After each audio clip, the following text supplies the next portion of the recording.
5 ways in which you can support your loved ones when they are experiencing anxiety in the moment.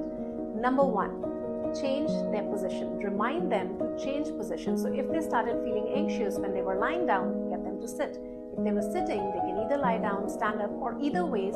Changing position is a quick distraction for mind, and that millisecond is helpful in coping with anxiety. Number 2, remind them to take deep breaths.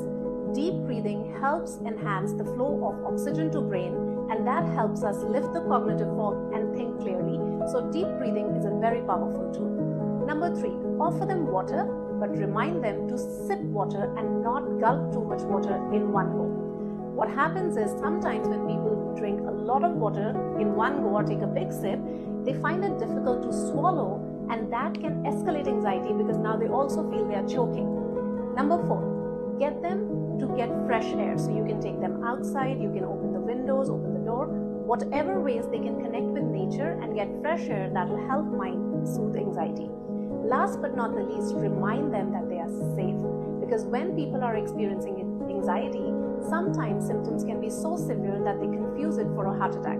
But it's not heart attack, you're fine. So remind your loved ones that they are safe in the moment, you are with them, and they will get better. It's just a phase, let anxiety pass on, and you will be back to your baseline. If you want to know more,